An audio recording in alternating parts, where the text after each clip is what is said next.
I have been selling this book, Zanazli and Wan Chun Hong's Guide to Indie Filmmaking, which is published by MPH. For a while now. It's a really good book if you want to be a filmmaker, whether it's for YouTube, social media, TV, film, cinema, whatever. This is the book to get. I'm going to make it more accessible and more affordable to all of you because I believe that everybody needs to become a filmmaker. The more filmmakers we have in the world, I think this world will be a better place to live in. Now it's available as an electronic book download on my website. I'm going to link it here. It's really cheap, it's really affordable. It's only 5 ringgit if you want to get the ebook version. Okay, 5 ringgit. It doesn't really cost much, right? It's just a little bit of something for me. I mean, it did take a lot of work to write. Each chapter of this book talks about one part of the filmmaking process. And for each chapter as well, I interview a local filmmaker. It's only 5 ringgit. It's only 5 ringgit. Yo, what's up? Assalamualaikum dan salam sejahtera. Anda sedang menonton dan mendengar Fat Bidin Film Club. And I'm assuming I'm Zanazli. And I'm Shawai Bustawan. And as usual, every week, we review a local film and we post it. And every week, something like that we watch a local film and we review it for you. And then we post it. So this week, we're going to review something that is a very current film, a very current movie. It's on a streaming platform, one of the major streaming platforms, who apparently has like high quality content on it. Netflix. It's supposedly, right? Apparently, supposedly. And the movie that we're going to review is Frontliner. Sucks liner.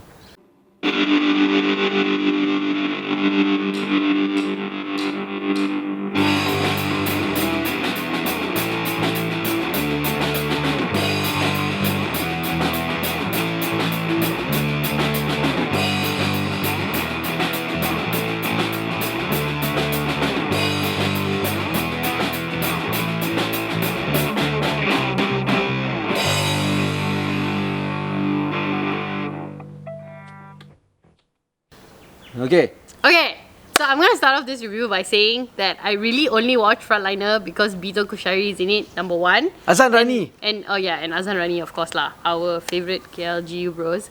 And I'm gonna start this review by putting out this disclaimer that this review does not alter my very deep love and affection for Bito Kushari. Okay, now moving on to the review. Pak cekopak kopak gembung gembung kopak cekopak kopak gembung kopak cekopak kopak gembung. Do you still remember replaying that scene in your head? No. When you met him during the what was the launch party of Don't KLGU, make it weird, bro. Yeah, no, the launch party in Petaling. It was Madam Wong. Rise to Power. Rise to Power. When he saw you in the bathroom and then he did this to you. What? What did you do? You swoon. You. Hello, people married, okay? Shut up. Yeah, so weird. Are you. Don't be weird about it. You are married too, and then you go like. No, that's you when you see Amirul Effendi. It's nothing to do with me. Zairil Azim. Sorry. Oh, whoops. Wrong, bro.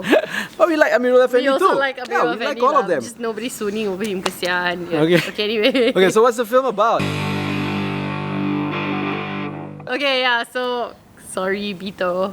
Anyway, the film is about, as the title suggests, frontliners. But apparently in this film, number one, all frontliners are Malay.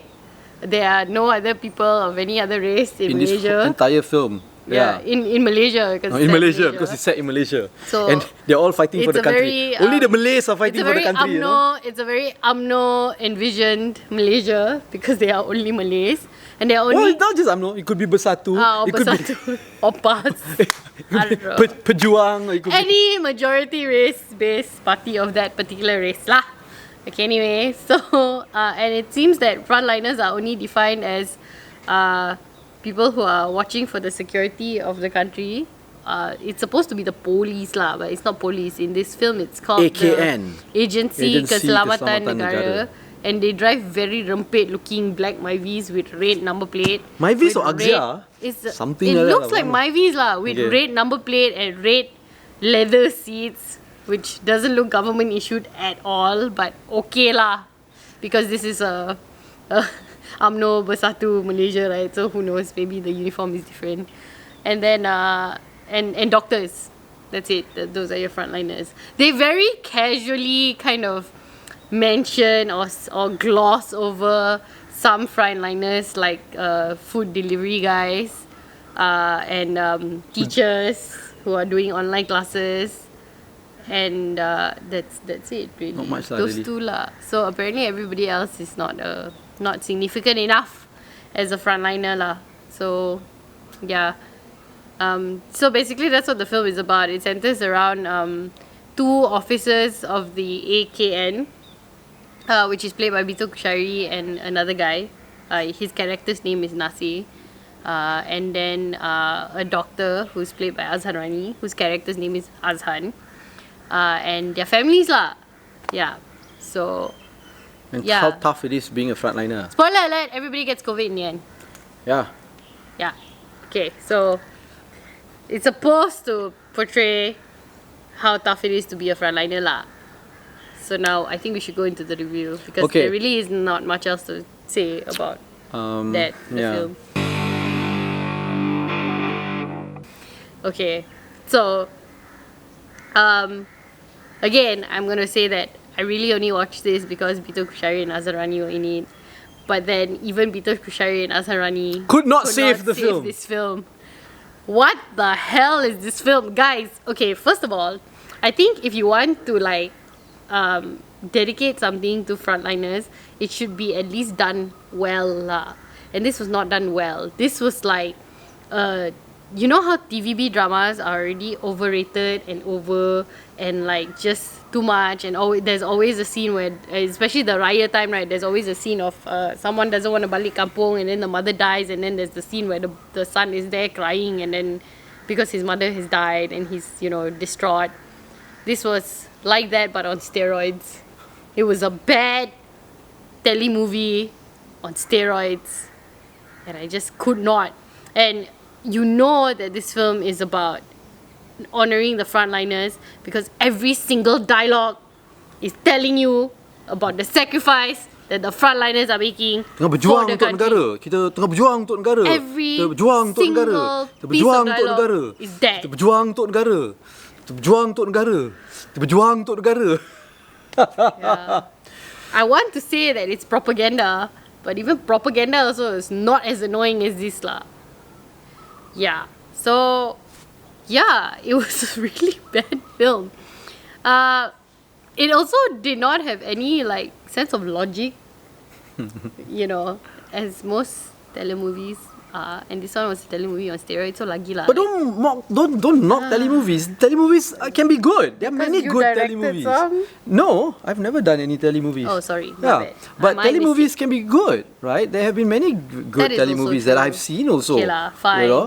Yeah. Okay lah, this was just a bad film lah. Yeah, it's just bad, Just period. a bad film on Yeah. steroids. Yeah. Yeah. So, like for example, it's very, if they want to honor frontliners, right? I feel that, I don't know if it was or not, but it felt like there was no research done into what kind of sacrifices or what kind of challenges the frontliners actually face. Yeah. Everything that was portrayed in this film was basically the kind of generic stuff that you can get even in the media. Yeah. Or, you know, portrayal in the media, or just very surface lah. Yeah, doctors overwork. Doctors overwork. Yeah. You know? Doctors are tired. Yeah, police are working under the hot sun. Police are working Police are under the hot working sun. in the rain, long You know? hours. Oh, never get to see family. Oh, never get to see. yeah, What is that? That's it's- general, yeah, but generic. it's Generic. like- We know already. If you're going to make a film that's supposed to be looking at a human perspective, you need it to speak to actual frontliners and actual human beings lah. I've actually interviewed a frontliner for a written piece that I did, and he's a doctor, and yeah, he talks about the long hours, but he also talks about you know, the kind of mental toll that it takes because he stays with his elderly family and the kind of extra precautions that he has to take. But it's not like over dramatized to the point of whatever this film made it to be lah. Yeah. Because there are also other things that he talks about, like how you know, he and his fellow doctors try to lift up the spirits of the COVID patients. You know, they try to convince people that they're going to be better. They try to also be realistic when the patient goes into the ICU. They try to get the family ready already, and you know, all these things are actually important and they actually mean so much. But it's But this just film didn't do that lah. yeah, this film didn't do that, number one, and it also kind of for me, it was a bit insulting to the frontliners. It's like you're insulting the frontliners. Like the frontliners are just that only. That's all you're showing about the frontliners, you know. There's so much more to the frontliners, yeah. Two-dimensional and almost like caricatures. Yes. And just not well developed, and also in the end became like very stupid like that lah. And I get that they were trying to show like, oh, you know, frontliners are humans also. You know, kita semua manusia. And you know, in situations like this, you can get emotional and everything. But look, if you are a medically trained doctor and your wife is having a medical emergency, it doesn't matter whether you're emotional or not. It would obviously like kick in and you would still know what to do, right? Whereas this one, he was just falling all over the floor and crying and just saying, I love you all the time. And it was so unbelievably stupid. I couldn't, and yeah, it was bad lah. It was just very bad.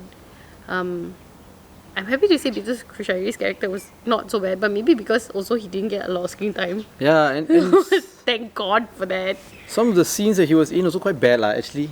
Yeah, a bit. You know, Azan Rani also, I mean, they're good actors, they're great actors, but they did not deserve to be in this film. He fell on the floor very well lah, Azan Rani, I must say. He fell on the floor very well. convincing that he was falling on the floor and he was very sad that his wife died with his baby that he could have saved, you know, because, you know, when the mother dies, right, you have like apparently 90 seconds to save the baby, so you have to immediately like cut it open and C-sec her and take out the baby. But instead of doing that, he just fell on the floor and cried instead of also calling other doctors. So okay lah, the baby also died together lah, bye. Which was just so dumb, And then I don't know, I thought I got the message very clearly of how COVID can be anywhere and you can get COVID from anywhere. Even if you're really careful, you can get COVID.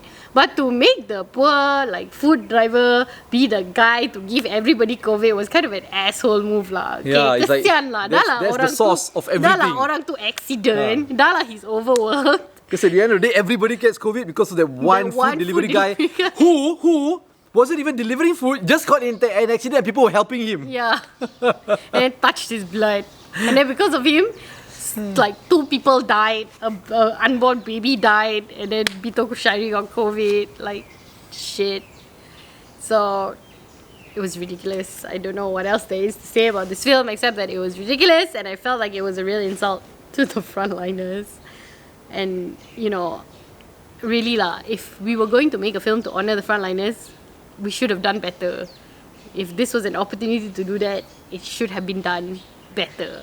Maybe take more. Never mind also if you had taken more time, you know, nobody would have cared if this film came out next year or whatever. It still would have been relevant. You think we would have forgotten what the frontliners have done for us? Of course not. So like, why didn't you take the time to make the film? Why always want to strike the iron while it's hot and then do a shoddy ass damn job? So yeah, just this film makes me so angry. That's basically it. Yeah. You got any other angry things to add to it? Got. Okay, go. Number 1. This reminds me of... okay, before I go to that. Number 1. The first 2 minutes, I already felt like I wanted to gouge my eyes out. Nak korek mata, congkil keluar, buang dekat dalam jamban. Lepas tu guna plunger, plunge. Lepas tu baru flush. Untuk negara. It was a waste of my time. It was a waste of... How long was the movie? An hour and a half. Yeah, it was a waste of my time. It's such a waste. The movie really wasted my time so much. This is one of the times where I felt like my life was just no point to it. That you know, while watching this film, it was so bad. Everything that was being told, like what you said just now, was so generic and so general. There's nothing there that it's like. We know all this already. You throw this into our face for what? We've been living it. We've been living it already. You throw this into our face to make us feel what? Make us feel suicidal? You want us to kill ourselves because this is how life is, or you know, because of all these experiences that we've gone through. What are you trying to do, right? It feels very exploitative because it's like they're trying to take advantage of this. Emotions in the pandemic that's happening right now. Okay, let's take out. People will watch this movie, they will watch one because you know everybody's so emotional about the pandemic. People are so praising the frontliners. We made this movie, show everybody want to watch. That's too exploitative, and it doesn't even feel like it's like honoring the frontliners, like what you said. right? And I don't know lah. It just made me really angry also actually watching this film. Can I add on to that thing that you said about them exploiting the feelings of Yeah. people because we've been living it, right? It's like that movie ini kalilah rise ini Rise, kalilah, ini you know. kalilah. It's like Like, it seems that people want to take advantage of hot topics or trending topics or things that impact the entire nation, which is fine, right? which is fine, but they do it so badly and in such an exaggerated way that it becomes very non-realistic. So like even in this movie, right, this Frontliner movie, they're trying to show that this kid is bored because he's only got online class and he cannot go out because PKP, right? And then he's always fighting with his mother because his mother is stressed out because she cannot pay her staff. Yes, these are the realities of things that did happen. You think our children were not stressed out, meh? You think our children didn't have breakdowns because they had to stay at home for so long, meh? Yes, but you need to be a bit realistic in how people as parents would have dealt with it lah. Because yeah, we were also stressed out. We were worried about work, our stuff got postponed, whatever. Everybody's got problems lah. But we were not yelling at our children every other day. You know, we're already sick, cannot go out, whatever. We found ways to deal with it lah. We are also very lucky. We've got a garden, so we play badminton in the garden. We have a small porch, so we all did work outside in the porch. And then at night we would try to do things with the kids. Even in the house itself, we would say, okay, today we eat dinner. Everybody eat dinner on the floor. Okay, today we eat dinner somewhere else in the house. We made it work. And that is a real Malaysian struggle that we can all sort of get with, you know. How were parents coping with having to help their children with online classes and also manage their own emotions? That is realistic. A mother snapping at her child literally every single time the kid says something, that's not realistic lah. Come on. No proper research this film. Yeah. This film had no proper research into what actually people were experiencing. Oh my goodness. This is just like very blanket, generic. Which made me really grateful for the Bidin mini documentary competition that we did last year because I felt that one showed more really life during the pandemic. showed realities of the pandemic. I mean, it doesn't matter whether the film was, and those films were not even done, not all of them lah, but those films were not even done professionally. They were done by lay people who were just telling their stories. And yeah, some of the stories came in and it was just people who were cleaning fish tank, cleaning aircon. That is the reality of the pandemic. That was what people were doing. And then there was this movie, you know. And then there was one about how they live with a person with special needs and that person had to deal with the pandemic. That is the reality of it. It was very moving. It was very touching. It was real. And because it was real and it was not over exaggerated like this lah. So this one was like really choking us to force us to feel these emotions, which in the end just made us feel angry. Yeah. Yeah. We already know what everybody's going through. Most Malaysians already understand the situation. Yeah. So when you want to make a film like this to show it to Malaysians, you've got to go deeper lah. Yeah. Do more research lah. Do a better film lah. Don't just do something that's so like just slap in your face. Dengar tu frontliner terror, okay? Dengar choke people. Berjuang untuk negara. Berjuang untuk negara, okay? We know that, but show lah how. Yeah. Actually show how. Actually show the struggles. Yeah, because clearly I think everybody else has a better context of how people are doing in the pandemic rather than the filmmakers. Yeah. Because, I don't know what kind of pandemic you were living in lah, but it was definitely not like that. Yeah, and then this is how over dramatic the film is, right? Every shot seems to be a they like to put those tracking shots, right? Behind the wall. No, and then got slow-mo shot. Rain suddenly slow-mo. Yeah. Yeah. So Then I'm going to be nitpicky lah. Rain, water falls down, not spray everywhere like a sprinkler. Okay, I just want to say that lah. Okay, nitpicky, but yes. Okay. Oh my god. yeah. So there's nothing wrong with making films honoring frontliners. We honor frontliners. If you we do want it to honor better, frontliners, you have to do really it properly lah. do the frontliners justice lah. Be Don't just sincere. say, we're making a film for the frontliners and then make a shitty film. Yeah, be sincere. Put in effort. If they did a lot. Frontliners have been doing a lot. Yeah, for 2 years now. yeah, you do this, it's like, oh, elah. Yeah, and Kesian then the frontliners. you want to show the realities of COVID, or you want to show how severe COVID is, right? And then you show people who are COVID positive can change room, husband and wife stay together, and then suddenly can get single room. Yeah. And What is that? So, no lah, no. Yep. So, we definitely don't recommend people watch this movie. yeah, no need to watch this movie. Please don't waste your watch. time. Don't, yeah. If you want to waste the time, so be it. It's a free country, right? Open market. We Watch highly lah if you want. recommend don't. Yeah, but if you want, but to yeah. us, no lah, no need ah. Yeah. There are better things to see between Kushari and Azan Rani. Yeah. So, yeah, don't watch this film lah. Yeah, It's a bad film. Yeah. Bad Okay. film. Alright. Yeah. Let us know what you So, think. Yeah. Watch it and let us know what you think. No, don't watch it and let us know what you think. Don't watch it and let us know what you think. Like this video. Let's just end the discussion about this movie lah. Finish. It's just bad lah. Bad. Don't tell us what you think. Okay? No need. It's bad. Okay. Okay, so that's it. So Like this video. yeah, don't like this it. video. Subscribe to our YouTube channel. And all our social media Follow platforms. us on all our social media platforms. It's at At FatBidin. FatBidin. Or go to fatbidin.com to get everything. You've been watching and listening to the Fat Bidin Film Club. I'm assuming Azan Azli. And I'm Syahir Busan. Untuk negara.